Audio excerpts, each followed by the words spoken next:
प्रसंग चल रहा है। गरुड़ जी महाराज महामहिम श्री कागभूषुंड जी से कहते हैं, भगवान वैसे तो संशय नहीं रह गया, पर स्वामी मैं एक बात आपसे पूछता हूं कि आप इतने बड़े ज्ञानी हैं, इतने महाभागवत हैं कि जिनके दर्शन मात्र से मेरा भ्रम नष्ट हो गया। गरुड़ महाज्ञानी गुणराज, फिर आपने कौवे का शरीर कैसे प्राप्त किया? क्योंकि इतने बड़े ज्ञानी महात्मा, इतने बड़े महाभागवत, बार बार गरुड़ जी प्रणाम कर रहे हैं कागभूषुंड जी को, आपको कौवे का शरीर कैसे प्राप्त हुआ? आप काक रूप में क्यों हैं? और स्वामी, ये जो आपने भगवान का विशुद्ध महामहिम स्वरूप और चरित्र सुनाया, ये आपको कैसे ज्ञान प्राप्त हुआ? नाथ, मैंने भगवान शंकर से सुना है कि महाप्रलय में भी तुम्हारा नाश नहीं होता, सब नष्ट हो जाते, लेकिन आप यथावत बने रहते हैं। और भगवान शिव के वचन कभी मिथ्या नहीं हो सकते। इसलिए मेरे मन में प्रश्न आ रहा है कि काक शरीर और इतना ज्ञान, इतनी महिमा भगवान की आप जानते हैं, और आपका ये काक शरीर महाप्रलय में भी नष्ट नहीं होता, ये भगवान शिव ने स्वयं कहा, उसमें तो मुझे कोई संशय नहीं।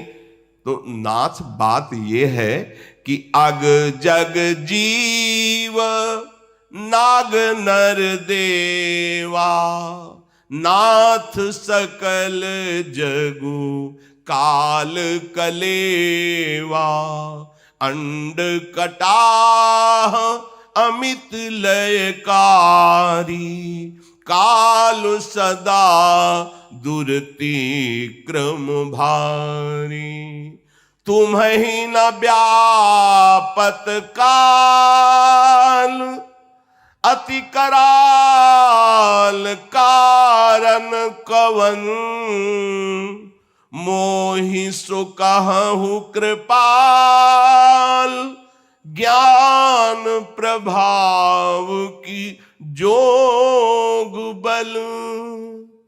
हे काकभूषुंड जी, कोई भी नाग, मनुष्य, देवता, चर अचर जीव जब महाप्रलय होता है तो बचता नहीं, सब काल के गाल में चबाए जाते हैं, सब काल का कलेवा हो जाता है।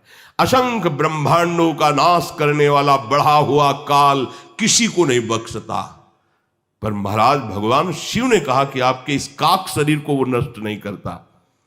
तो ये प्रभाव आपके ज्ञान भक्ति का है या योग का है? ये क्या है कि आपके शरीर को भी काल छूता नहीं है? और प्रभु, एक और आश्चर्य हुआ कि आपके दर्शन के पहले ही आपके आश्रम में प्रवेश होते ही जितने मेरे प्रश्न थे सबका समाधान हो गया।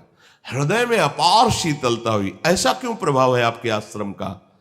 प्रभु तो आश्रम आए, मोर मोह भ्रम भाग, कारण कवन सुनाथ सब, कहु सहित अनुराग।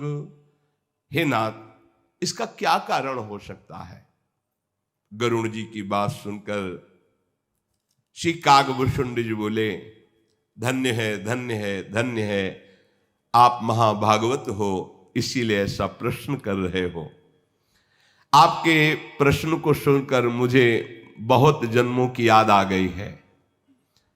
मैं वो बात कहता हूं, आप आदर सहित सुनिए। देखो गरुड़ जी, इस मन और इंद्रियों को रोकना बहुत कठिन है।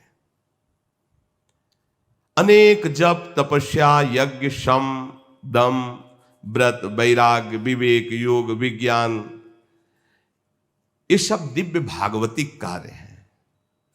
इन सब का फल है भगवान के चरणों में प्रेम हो जाना। समस्त संयम, नियम, ज्ञान, वैराग्य, भक्ति, इन सब का फल है प्रेम हो। प्रभु अपने लगे, राधा रोमांच हो गया। मेरी श्री जी, मेरी लाडली जी, हृदय भरा हुआ है प्रेम से। ये होना बहुत बड़ी बात है। देखो, कल्याण के लिए कई साधन हैं, पर जो अनुराग है, प्रेम, ये प्रभु को अधीन कर लेता है। मुझे काक शरीर बहुत प्यारा अब लगने लगा है, क्योंकि इसी से मुझे प्रभु की भक्ति प्राप्त हुई है। जैसे इस शरीर की निंदा की जाती है, विषय सेवन के लिए, भगवत विमुख जो अधर्माचरण करते हो, नहीं, ये शरीर भी ब्रह्म रूप हो जाता है, ये शरीर भी भगवत स्वरूप हो जाता है। शरीर और शरीरी आत्मा, ये भेद तब तक रहता है जब तक भोक्ता और कर्ता भाव रहता है, नहीं तो सर्वम खलमिदम ब्रह्म, ये भी ब्रह्म स्वरूप, ब्रह्मविद ब्रह्मयु भवति, ब्रह्म स्वरूप ही हो जाता है। ब्रह्म स्वरूप हो क्या जाता है? वो तो है ही, केवल भोगों की मान्यता से भेद बुद्धि पैदा हो गई है। जब भोग वासना कर्ता भोग तत्व भाव नष्ट हो जाता है, जहां अभेद हुआ, तो ये भी ब्रह्म स्वरूप ही है, ऐसा अनुभव होता है। इस शरीर का मैं बहुत प्यार करता हूं, क्योंकि इससे मुझे भगवान की भक्ति मिली है, भगवान का प्रेम मिला है। गरुड़ जी, वेदों में ऐसी नीति है कि सज्जन पुरुष कहते हैं कि यदि भगवान का प्रेम प्राप्त हो तो अत्यंत नीच भी, तो वो परम पूजनीय हो जाता है, परम वंदनीय हो जाता है, परम प्यारा हो जाता है। तो यद्यपि शरीर अत्यंत नीच है, काक शरीर, पर इससे मुझे सच्चिदानंद प्रभु का प्रेम प्राप्त हुआ, इसलिए मैं कभी इसको त्यागता नहीं हूं। रेशम कीड़े से होता है, कीड़े से ही पैदा होता है रेशम, और उसके वस्त्र बनते हैं। अपवित्र कीड़ा होता है, पर रेशम को परम पवित्र माना जाता है, रेशम पवित्र माना जाता है। उस अपवित्र कीड़े का आदर होता है, क्योंकि उससे रेशम प्रकट होता है। ऐसे ही ये अपवित्र कीड़ा की तरह शरीर है, पर इससे भजन होता है, भगवत भक्ति होती है, साधु सेवा होती है, भगवत स्वरूप संसार की सेवा होती है, इसलिए बहुत अच्छा है। और अगर ये केवल अधर्माचरण में, तो धिक्कार योग्य है। फिर क्या है? ये थैला है, मलमूत्र भरा हुआ है, फट जाएगा किसी दिन। जैसे पानी का बुलबुला अच्छा दिखाई दे रहा है, किस सेकेंड फूट जाए कोई पता नहीं। जीव का स्वार्थ क्या है? यही कि मन वचन कर्म से भगवान के चरणों में प्रेम हो जाए। स्वार्थ साच जीव कहूं एहा, मन क्रम बचन राम पद नेहा। सोई पावन सोई सुभग शरीरा, जो तनु पाई भजिय रघुबीरा। जीव का सच्चा स्वार्थ ये है कि वो नाम जप कर ले, मन से वचन से कर्म से भगवान को रिझा ले। वही शरीर परम पवित्र हो जाता है, वही दर्शनीय हो जाता है। जिस शरीर को पाकर के भगवान की भक्ति अपने हृदय में प्रकट कर ले, भजन किया जाए, वो जगत बंदनी शरीर हो जाता। शरीर जो भगवान से विमुख हो, चाहे ब्रह्मा के समान शरीर हो, जो ज्ञानी जन है, भक्त जन है, उस शरीर की प्रशंसा आदर नहीं करते। इस शरीर से मुझे भगवान की प्रेम भक्ति प्राप्त हुई, इसलिए हे गरुड़ जी महाराज, ये काक शरीर मुझे बहुत प्रिय है। और मुझे वरदान मिला हुआ है कि मैं इच्छा करूंगा तभी शरीर छूटेगा, अन्यथा नहीं। इसलिए मैं कभी इच्छा नहीं करता इस शरीर त्याग की, क्योंकि मुझे इससे पावन भक्ति प्राप्त हुई है। पहले मुझे भगवान से विमुख होने के कारण बड़ी दुर्दशा भोगनी पड़ी है, काकभूषण जी कहते हैं। बहुत जन्मों में मैं भटका हूं, बहुत जन्मों की याद स्मृति है काकभूषण जी को। ऐसा नहीं कि मैं केवल धर्म विमुख ही आचरण करता रहा, मैंने योग भी किया है, तपस्या भी की, यज्ञ भी किया है, दान भी किया है, बड़े बड़े साधन किए गरुड़ जी, सब ये किया। कोई ऐसी योनि नहीं, 84 लाख योनियों में मुझे स्मृति है, मैं सब योनियों में गया हूं। कोई ऐसा कर्म नहीं जो मैंने कर्म ना किया हो। आहा, कह रहे नाना जन्म कर्म पुनि नाना, किए जोग जप तप मख दाना। कवन जोनी जन्म्यूं जहां नाही, मैं खगेश भ्रमि भ्रमि जग माही, देखेऊं करी सब कर्म गुसाई, सुखी न भयऊं अबहि की नाई, सुधि मोहिनाथ जन्म बहु केरी, शिव प्रसाद मति मोह न घेरी। हे गरुण जी, कोई ऐसी जीवनी नहीं जिसमें मैं जन्मा ना हो, कोई ऐसा कर्म नहीं जो मैंने किया ना हो, पर आज आपको कहता हूं भगवान के प्रेम में जो मुझे आज सुख मिल रहा है भक्ति में, वो किसी योनि में, किसी कर्म में, किसी लोक में मुझे नहीं मिला। भगवान शंकर की कृपा से मुझे सब याद है, मेरा ज्ञान अबाध है। जैसे 1 महीने पहले जो पहला सोमवार था, आपने क्या खाया? तो बाधित हो गया, समय ने बाधित, काल ने बाधित कर दिया स्मृति को। अभी 4 दिन पहले आप शाम के क्या पाए थे? शाम के 4 दिन के समय काल ने आपकी बुद्धि बाधित कर दी। लेकिन अबाध बुद्धि का तात्पर्य होता है 1 लाख जन्म पहले आप कौन थे, कहां थे, कैसे थे, ऐसे दिखाई दे रहा है जैसे वर्तमान, उसे अबाध बुद्धि कहते हैं। कोई भी बाधा नहीं, न वर्तमान की, न भूत की, न भविष्य की, अबाध बुद्धि। कह रहे भगवान शिव की कृपा से करोड़ों असंख्यों जन्मों का भी स्मरण हमारी बुद्धि में है, वो अबाध है। मैं भी बहुत क्लेशित रहा हूं अनेकों जन्मों में। प्रभु, एक जन्म की बात बताता हूं जहां से हमारा उत्थान हुआ भगवत मार्ग में। उस समय कलयुग ही चल रहा था। कागभूषुंड जी कल्पों कल्पों की बातें सब उनकी स्मृति में है। इस कलयुग में जितने भी स्त्री पुरुष सब होते हैं, वो धर्म शास्त्रों का विरोध करने वाले और मनमानी आचरण करने वाले होते हैं, अनुशासनहीन। और फिर जब फंसते हैं ऐसी जगह, अब क्या करें, कोई उपाय नहीं रह जाता। ये अनुशासन बहुत अमृत है, ऐसा ना समझिए। अगर यहां राजकीय अनुशासन, धर्म का अनुशासन, समाज का अनुशासन, गुरुजनों का अनुशासन, शास्त्र का अनुशासन स्वीकार किया जाए तो अधर्माचरण बिल्कुल बंद हो जाएगा। जो अनुशासनहीन है, उसी अंतःकरण में ऐसे संकल्प उदय होते हैं जो पापाचरण कहे जाते हैं, अनुशासनहीनता के कारण। निगम अनुशासन सब मानते थे, शास्त्र भाई शास्त्र ऐसा हम नहीं करेंगे, ऐसा शास्त्र विरुद्ध है। कहां, पता ही नहीं कि शास्त्र है क्या। तो हम कलयुग में जन्मे थे जिसमें अपने लोग वर्तमान में हैं। कागभूषुंड जी कह रहे हैं उसमें देखा कि सब अधर्म परायण हो रहे हैं। कलयुग में जन्मे तो पर भगवान की ऐसी कृपा हुई कि अयोध्यापुरी में मुझे जन्म मिला। कलयुग में जन्मा पर अयोध्यापुरी में जन्मा, और शरीर का जन्म शूद्र कुल में हुआ।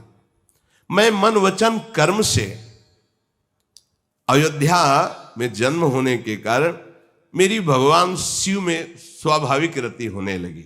बड़ा अभिमानी था, अन्य देवताओं की खुल के निंदा करता था और भगवान शंकर की आराधना करता था। भगवान शंकर की कृपा से धन बढ़ने लगा हमारे पास, उग्र बुद्धि का हो गया। कागभूषण जी कह रहे हैं थोड़ा उल्टा है। हरि लक्ष्मीपति है, इनका भजन करोगे तो अकिंचन बनते चले जाओगे।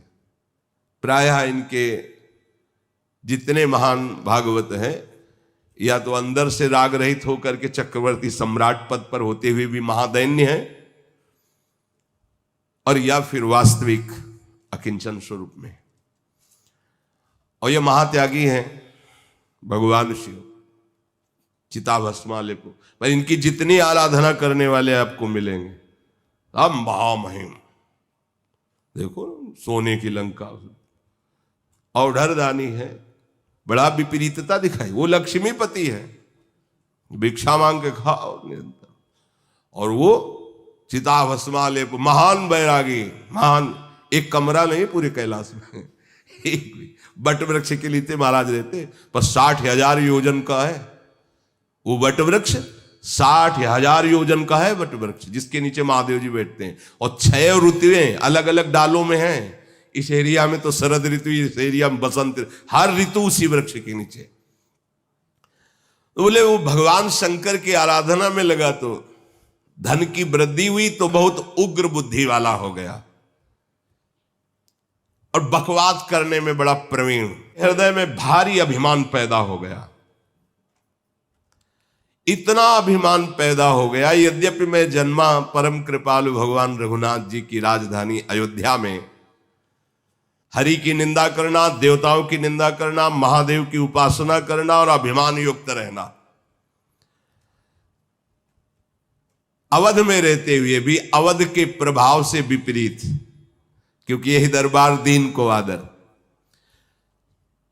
शास्त्र पुराणों में गाया गया है कि जो अयोध्या में जन्म हो, अयोध्या में बसे, तो उसे भगवान श्री हरि की भक्ति मिलती है।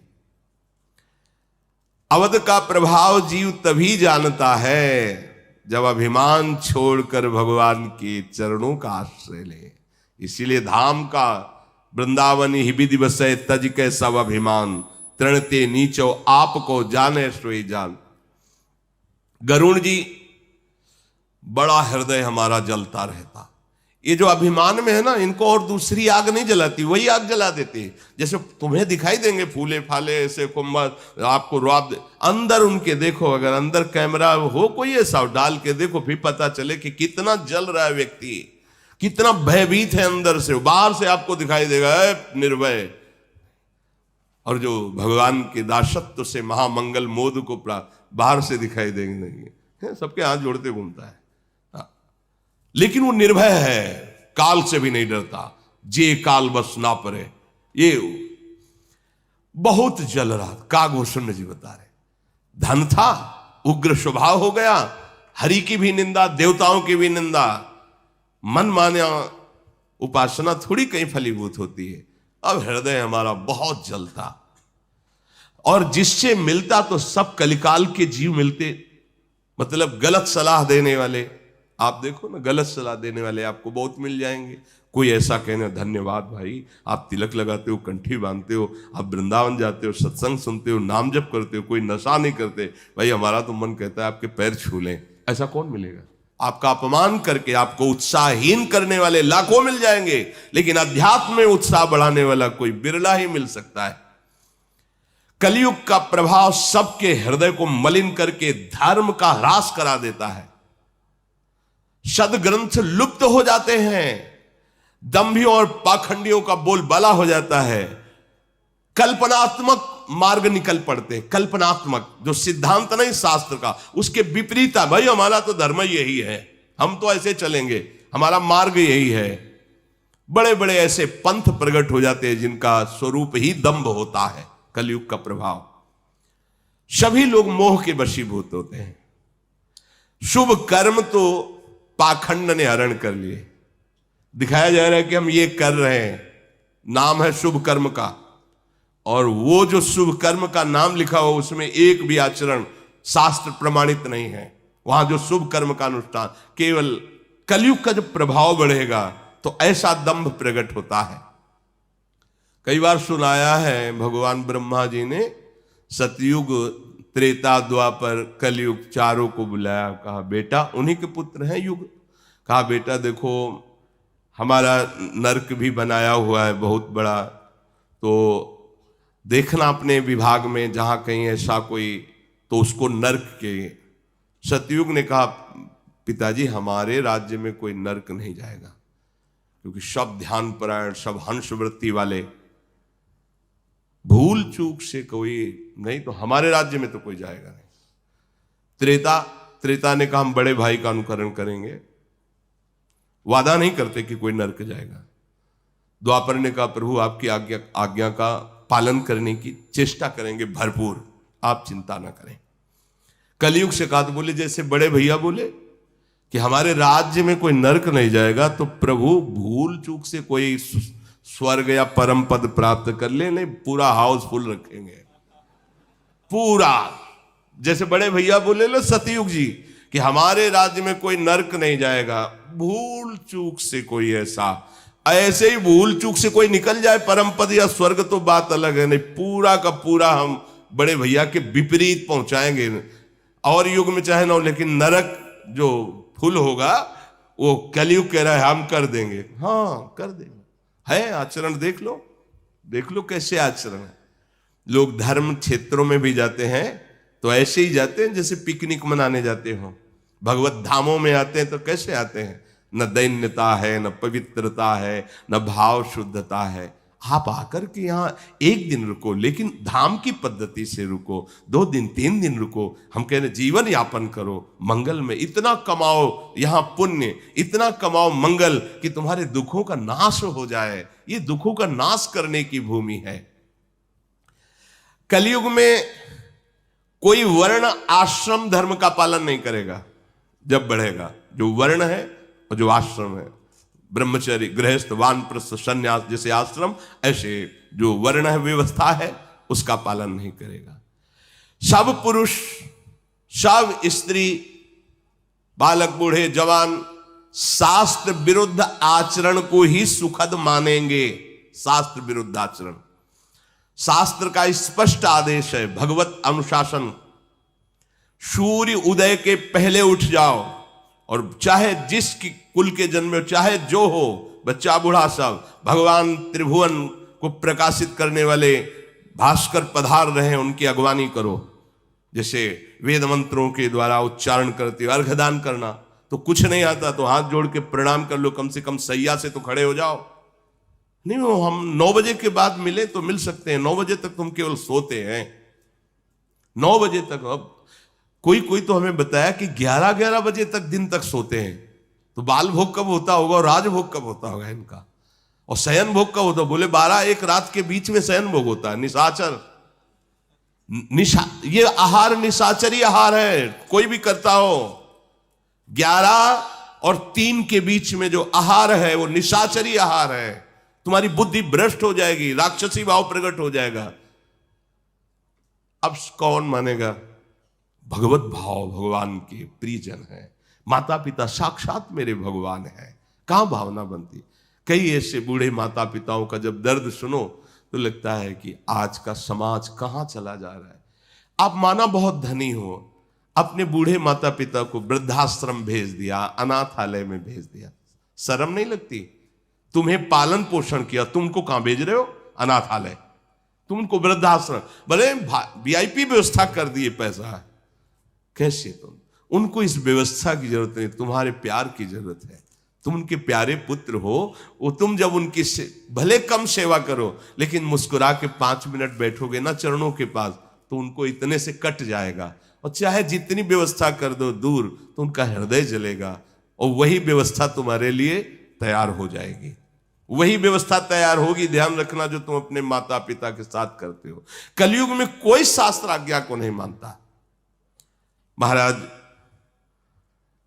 वर्णन है इसलिए कि प्रायः धर्म और वेदों को बेचा जाएगा कलयुग जब आगे बढ़ेगा।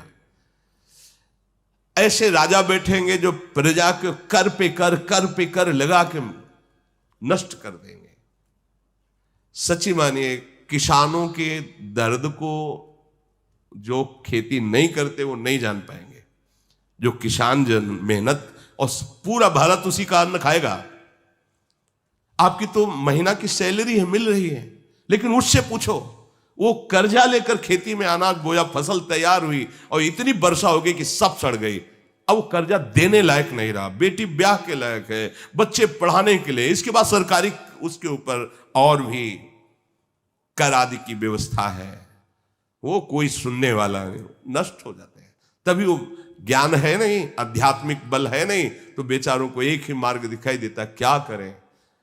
अपना शरीर नष्ट कर दें या अपने परिवार का नष्ट करें। ये गांव में रहने से पता चलता है। आप समझते हो गांव के लोग कैसे जीते हैं? हमने देखा है।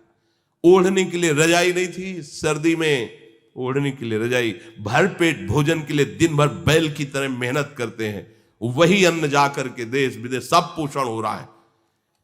ये हमारे आगे चलकर ऐसा शासन बढ़ेगा तो बोले प्रजा भूखों मर जाएगी, इतना उसके ऊपर। को नहीं मान निगम अनुशासन, द्विज श्रुति बेचक भूप प्रजासन। गरुड़ जी महाराज आगे चलकर ऐसा समय आता है कलयुग में कि जिसको जो अच्छा लगता है वही मार्ग चयन कर लेता है।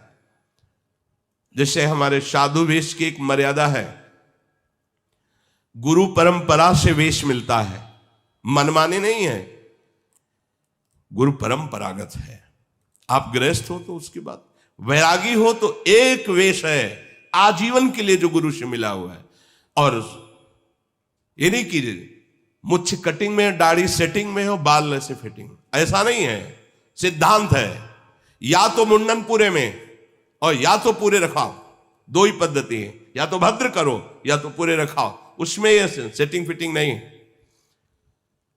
जिसको जो मनाया पहन रहा है, जैसे मनाया वैसे रह रहा है, जैसे मनाया वैसे रह रहा है। कोई किसी से पूछने वाला नहीं कि आपको गुरु प्रदत्त है ये वेश, नहीं।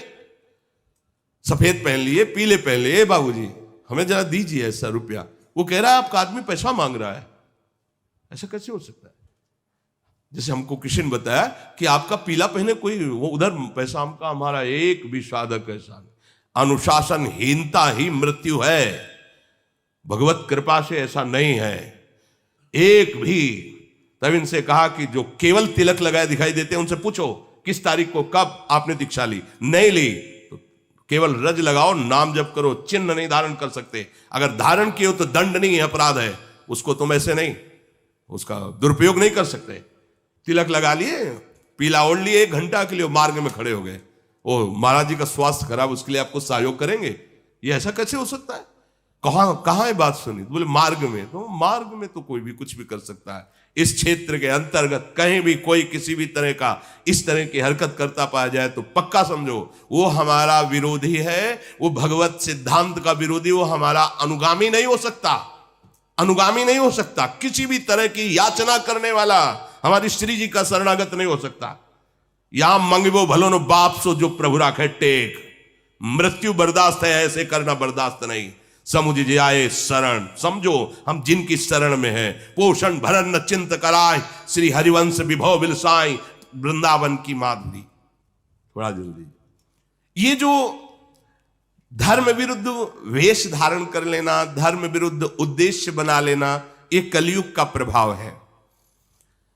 श्री काकभूषुंड जी कहते हैं, गरुड़ जी महाराज, वेश रचना भी आचार्य परंपरा के अनुसार रखी गई। इसीलिए हमारे देखो ना, रामानुजाचार्य, पूज्य श्री रामानंदाचार्य, पूज्य श्री निम्बारकाचार्य, अलग अलग आचार्य महापुरुष, अगर संन्यास में आद्य गुरु भगवान शंकराचार्य, अलग अलग मार्ग में भगवान अवतरित हुए। वेश, चिन्ह, उद्देश्य, परंपरागत मंत्र, उपदेश, ये सब एक बोले ये मनमानी आचरण करके हुए कितने ऐसे लोग दिखाई देते हैं। हम लोगों में ये शिक्षा दी जाती थी कि बनारस में हो, अगर कोई संत मिला, पहले वहां था बड़े बड़े संतों में कोतवाल रहते थे, तो जैसे आप संत संगोष्ठी, तो गेट में बैठे, कुर्सी डाले, दो संत ही खड़े हैं, आपका प्रेम पट क्या है? अब वो सिद्धांत में नहीं जुड़ा हुआ है, परंपरा से नहीं, प्रेम पट। आपका योग पट क्या है? तुरंत कपड़े उतारो, उसको सादे कपड़े दो, दोबारा हमें काशी में कपड़े पहने ना दिखाई देना। उससे क्या होता था, ये जो कहते हैं ना कि साधु ऐसे कहे, ऐसे नहीं। अब कोई किससे बोले, कोई कुछ भी पहन ले, कोई कुछ भी बोल ले, हम आपको ये प्रार्थना करते हैं, कहीं कोई विशेष कष्ट में है, आप देख लीजिए, उसकी सेवा कर दीजिए। पर संत ऐसे नहीं होते, आप ये बात समझ लेना, ऐसे नहीं होते। ये हम तुम्हें घोषणा करके कहते हैं, ऐसे नहीं होते संत। संत ऐसे होते हैं, भरण पोषण तुम्हारे द्वारा जिनका भाव होता है, वो विश्वंभर भगवान के दास नहीं होते, वो जगत के भोगों के दास होते हैं। विश्वंभर भगवान के दास ऐसे नहीं कर सकते। एकादशी फलाहार करा दो, वो एकादशी किस काम की जिसके फलाहार के लिए हमें भीख मांगनी पड़े? वो यज्ञ किस काम की जिसके लिए हमें भीख मांगनी पड़े? वो भंडारा किस काम का जिसके लिए हमें भीख मांगनी पड़े? हमारा निरंतर अंदर भंडारा चल रहा है, यज्ञ हो रही, हम प्रति श्वास को भगवान के चरणों में अर्पित करें, इससे बड़ी कोई यज्ञ नहीं। हम प्रतिपल इंद्रियों को भगवान नाम से तृप्त कर रहे हैं, इससे बड़ा कोई भंडारा नहीं। हमारे रोम रोम भगवान की दासत्व से युक्त हो जाए, इससे बड़ा जगत मंगल नहीं। वायु छू के स्पर्श करके पापों का नाश करेगी, समझना है। कागभूषुंडी जी, जो जितना दंभ पाखंड कर पाएगा उसे उतना ही बड़ा कहा जाएगा। जो दूसरे का धन हरण कर ले वही बुद्धिमान कहा जाएगा। जो जितना नीच आचरण कर ले उसी का सम्मान होगा। जो जितना झूठ बोल ले, दिल्लगी कर ले, जितना बेईमानी कर ले, उतने गुणवान कहा जाएगा। जो आचारहीन है, वेद शास्त्र का अपमान करने वाला है, कलयुग में वो उसी का सम्मान कहा जाएगा। अशुभ भेष भूषण धरे भक्षा भक्ष जे खाहि, ते जोगी ते सिद्ध नर पूजते कलयुग माहि। जो अमंगल वेश, अमंगल भूषण, अमंगल खान पान, वही कहे जाएंगे। बड़ा कलयुग का विचित्र तांडव होता है गरुड़ जी। जो अपने आचरण सदैव दूसरों को दुख देने वाले करते हैं, जे अपकारी चार तिनकर गौरव मान्यते, उन्हीं का बड़ा गौरव, उन्हीं का बड़ा सम्मान होता है। मन वच कर्म लबार तेई बक्ता कलिकालम। कागभूषुंडी जी कह रहे हैं गरुड़ जी से कि मन और वचन और कर्म से विषयों में प्रीत रखने वाला और झूठ का बल रखने वाला जितना वाणी में प्रवीण कहा जाएगा वही वक्ता माना जाएगा। वक्ता का तात्पर्य है शास्त्र की बनाई हुई मार्ग से कभी इधर बिलग न जाए। या तो अपनी अनुभूति जो तस्मात् शास्त्रम प्रमाणम, यह शास्त्र वचन, बस उतना ही। हमें यह नहीं कि हमें सब कुछ आता है, शास्त्र नहीं है हमें से, वो कभी अनुभूति वाली बात नहीं। भले बात पूरी तुम्हें कंठस्थ है, लेकिन शास्त्र सामने रखना हो अनिवार्य है। ये हम गुरुजनों की बात करें कि जैसे चतुराशी जी का गायन कर रहे हैं और हाथ में चतुराशी जी नहीं लिए बैठे हुए हैं, क्यों? चतुराशी जी सामने क्यों नहीं? जी कंठस्थ है तो क्या हुआ, सामने उसको रखो, दर्शन करते हुए जो पद है उसको, भले कंठस्थ है पर आप सामने रखिए। गुरुजनों की वाणी में क्यों में नहीं कहा जाता। ऐसे ही भागवत सामने, वेद जो भी हम ग्रंथ का गायन कर रहे हैं, यश गान, वो सामने रखा है। जो भी बोलो उसी के अंतर्गत बोलो। जिस विषय को लिया है, ये नहीं उत्तर दक्षिण कहां भाग रहे हो कुछ पता नहीं चल रहा है। जो विषय लिया है उसी विषय में ही, उसी विषय को पुष्ट करने के लिए, और शास्त्र सम्मत, साधु सम्मत और हृदय सम्मत तीनों मिलने चाहिए। शास्त्र, साधु और हृदय, तब वो बात परिपक्व मानी जाती है। जो शास्त्र में लिखा है, जो संतों ने अनुभव किया है, वही हृदय में है, वो वाणी अंदर से प्रकट हो रही है। जो मन वचन कर्म से भोगों की चाह रखकर और झूठ पर झूठ, क्या होता है कि सामने वाले को तो पता है नहीं इसका अर्थ क्या है, सामने वाले को पता नहीं। अब वो अर्थ हम अपने मन के अनुकूल कर रहे हैं। शास्त्र का अर्थ मन के अनुकूल नहीं होता। हम वो बात घुमा के ऐसे ला रहे हैं जिससे वासनाओं की पूर्ति हो, ऐसा नहीं। ये कपट है और ये कपट तुम्हारा पतन कर देगा। चौथी भगत मम गुणगन करे कपट तजिगान, भगवान के ये कपट है। सीधा और उसका भाव बोलिए, जो शब्द लिखा है उसको घुमा के और अपनी वासना परक उसका अर्थ नहीं करना चाहिए। सीधे बोलिए शास्त्र क्या बोल रहा है।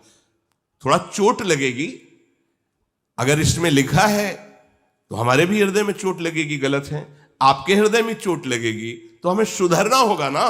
तो सुधरने के लिए तो सत्संग हो रहा है, हम भी सुधरे, आप भी सुधरो। तस्मात् शास्त्रम प्रमाणम ते, जहां हमें कमी लग रही हो हम सुधार करें, जो आप सुन रहे हो आपको कमी लग रही नहीं, ये बोलेंगे तो लोग नाराज हो जाएंगे, फिर बात नहीं बनेगी। तो शास्त्र किस बात का, फिर तो मनोरंजन हो रहा है।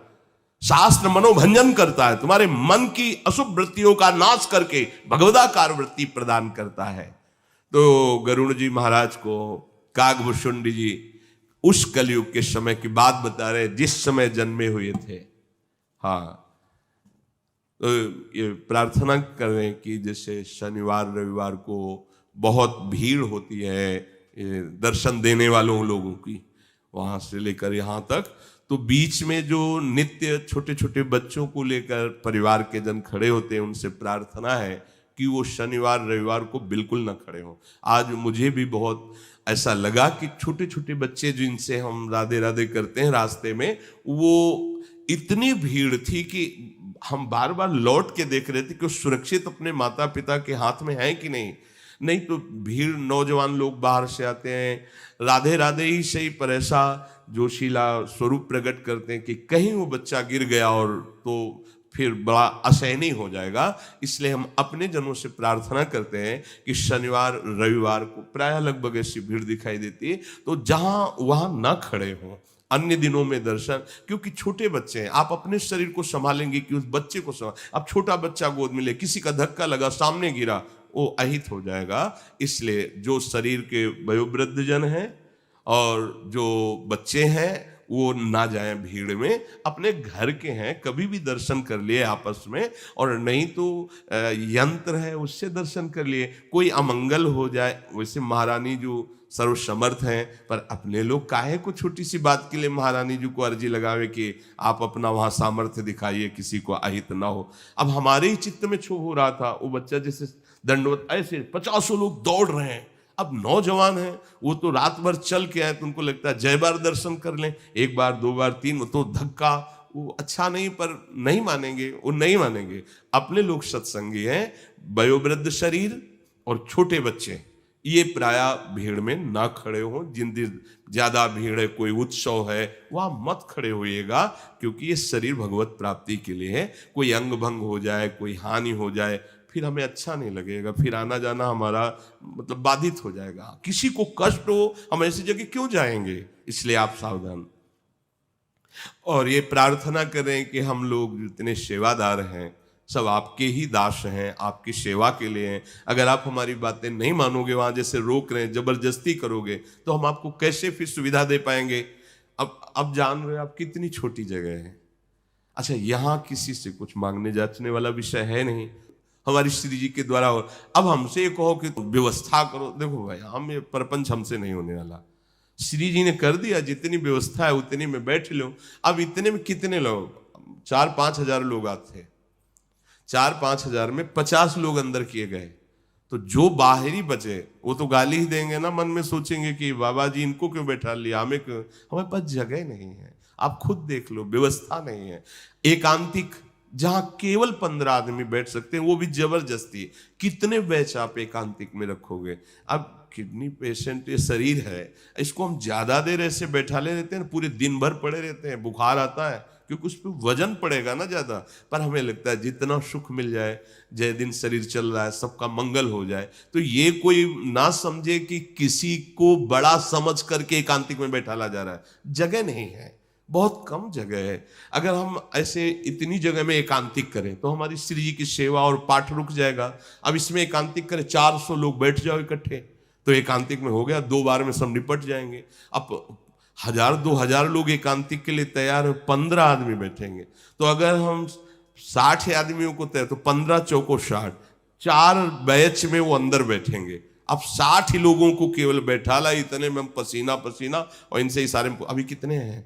बोले अभी 250 लोग दर्शन के लिए। उनसे प्रार्थना कर दो कि प्रणाम न करें, केवल हाथ जोड़ करके निकल जाए, क्योंकि शरीर में दर्द हो रहा है। ए भाई प्रणाम, अरे हमें प्रणाम भी नहीं कर। अच्छा, वो उनका भी कहना ठीक है कि 1 घंटे से हम लाइन में खड़े हो, तुम सामने आके केवल झुकने भी नहीं दे रहे हो और कह रहे हो निकल जाओ। तो इस शरीर की अव्यवस्था है, और इस सुविधा हमारे पास ऐसी नहीं है कि हम सबको इकट्ठे बैठाल के प्यार दे सके, सबसे एकांतिक वार्ता कर सके। तो आप हमारा सहयोग कीजिए। जिनको ये कहते हैं कि हाँ ठीक है, आप अगली बार देख लीजिए, या हम कैसे करें, आप सब बताओ, कोई उपाय दूसरा है? हम कैसे, अगर हम इधर एकांतिक कर दो हमारी श्री जी की सेवा, फिर हमारी एकांतिक का मतलब क्या रहा? हमारी लाडली जी की सेवा बाधित हो जाए, उनको जो गान सुनाया जाता है सुधा निधि चतुरासी जी नाम की, वो बाधित हो जाए, तो फिर हमें अच्छा नहीं लगेगा। और हमारे पास जगह है नहीं, कुंज कुटीर में छोटी जगह है, तो उसी में एकांतिक होता है। तो आप लोगों को धैर्य धारण करना पड़ेगा। आप अगर इनसे नाराज होगे, धक्का दोगे, या ऐसा कि तुम किसी को विशेष समझकर, हमारे लिए यहाँ कोई विशेष नहीं है। हमारे लिए सब श्री जी के प्यारे हो, पर हमारे पास अव्यवस्था है, उतनी व्यवस्था नहीं कि हम कर सकते हैं। देखो आज हमने देखा कि हमारे जो वृंदावन की पुलिस पसीना पसीना हो रहे हो और खुद धक्का सह रहे हैं भीड़, हम उनको प्रणाम करते हैं, वो कितना सहयोग दे रहे हैं। अगर वो सहयोग न दे तो अपने कैसे, तो आप लोग अपने नहीं हो क्या? हमें ये प्रश्न उठता है कि क्या ये जो लोग दर्शन करने आते हैं ये हमारे नहीं है क्या? इनके लिए हमको व्यवस्था ऐसी करनी पड़े कि कोई इनको जबरदस्ती रोके? तो हमें लगता है अगर आप लोग धैर्यपूर्वक खड़े रहें, या आप लोग ये जो श्री जी के जन हैं, आपके सेवक हैं, आप इनकी बात मान लें तो अच्छा रहेगा। तो कोई भी ये ज्यादा जोर न करे कि हमें हाल में ही बैठना, क्योंकि हाल में आदि तो हम ही घेरे हुए हैं, हमारी श्री जी ऐसा। अब कितने लोग बैठेंगे इसमें? जितने केवल वहां सामने खड़े थे उतने आ जाए तो सब जगह नहीं हम आएंगे, वहां केवल सामने खड़े। अब हमारे पास असुविधा है, इसलिए आप असुविधा में भी आनंद ले, ऐसा व्यवहार करें। धक्का मुक्की, लड़ाई झगड़ा, किसी को कष्ट ऐसा न, और अपने जन इतना भावुकता को समेटिए कि छोटे छोटे बच्चे जो हैं वो भीड़ में मत ले जाइए, कहीं कोई अमंगल ना हो जाए। अपने कभी भी मिल सकते हैं, जैसे अन्य दिनों में है तो अन्य दिनों में खड़े हो जाए, अन्य दिनों में जगह रहती है। शनिवार रविवार मत आइए जिससे कोई अमंगल ना हो जाए। श्री राधा वल्लभ लाल की।